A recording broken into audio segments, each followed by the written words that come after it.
Hello guys, ഇതാണ് എൻ്റെ പുതിയ ട്രെഡ്മില്ല്. ഇതാണ് ഇതിൻ്റെ റിമോട്ട്.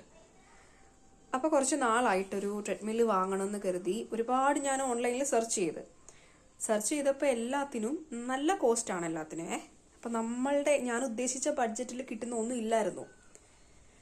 അപ്പം അങ്ങനെ നിന്നപ്പോഴാണ് ഇതെൻ്റെ കണ്ണിപ്പെട്ടത്. അപ്പം ഇതിനൊരു 8,000 പ്ലസേ ഉള്ളൂ കാശ്. അപ്പം അങ്ങനെയാണ് ഞാൻ ഇതെടുത്തത്. അപ്പം ഇപ്പോൾ എനിക്ക് ജെന്യുവനായിട്ടൊരു അഭിപ്രായം പറയുകയാണെങ്കിൽ ഇത് എടുത്ത സെലക്ഷൻ അത്ര പോരായിരുന്നു എന്നാണ് എനിക്കിപ്പം തോന്നുന്നത്. അപ്പം ഞാൻ അതിൻ്റെ റീസൺ പറയാം. ഇതിൻ്റെ വർക്കിംഗ് കാര്യങ്ങളൊക്കെ ഒന്ന് കാണിച്ചു തരാം. അപ്പോൾ സ്വിച്ചൊക്കെ ഓൺ ആക്കി കഴിഞ്ഞിട്ട് ഇവിടെ ഒരു സ്വിച്ച് ഉണ്ട്, അത് ഇവിടെ ആയിട്ട് അതൊന്ന് ഓൺ ചെയ്യണം. ഓൺ ചെയ്ത് കഴിയുമ്പോൾ ട്രെഡ്മിൽ ഓൺ ആകും. പിന്നെ നമ്മൾ റിമോട്ട് വെച്ച് സ്റ്റാർട്ട് കൊടുക്കുകയാണേ.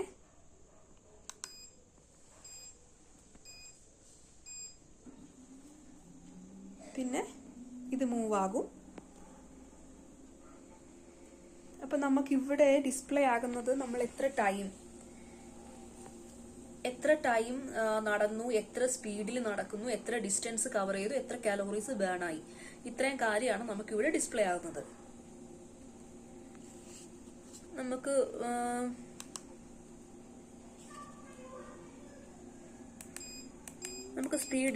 സ്പീഡ് ചേഞ്ച് ചെയ്ത് കൊടുക്കാം.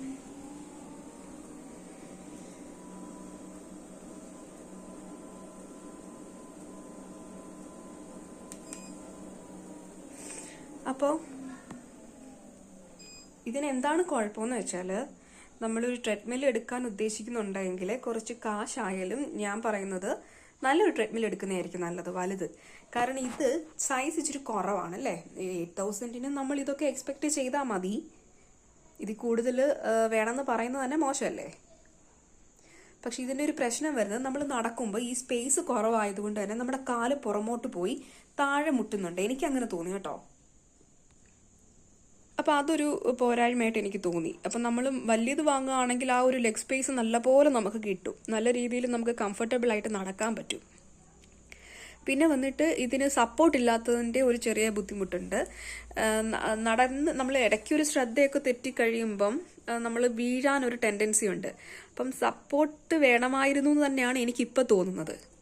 അപ്പോൾ ട്രെഡ്മില്ലൊക്കെ വാങ്ങാൻ ആഗ്രഹിക്കുന്നുണ്ടെങ്കിൽ നമ്മൾ തൽക്കാല ലാഭം നോക്കി ചെറിയ വിലയുടെ വാങ്ങാതിരിക്കുന്നതായിരിക്കും നല്ലത്. EMI സൗകര്യമൊക്കെ ഉണ്ടല്ലോ ഇപ്പോൾ. അപ്പം നമ്മൾ എടുക്കുമ്പോൾ എന്തായാലും കുറച്ചുകൂടെ വലുതെടുക്കുന്നത് തന്നെ ആയിരിക്കും എന്തുകൊണ്ടും നല്ലത്.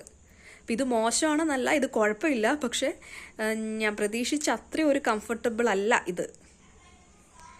അപ്പം അത്രയേ ഉള്ളൂ. ഇത് വേണം എന്ന് ആഗ്രഹമുള്ളവർക്ക് ഇങ്ങനത്തെ എടുക്കാം. ഇത് അവൈലബിൾ ആണ് ഓൺലൈനിൽ.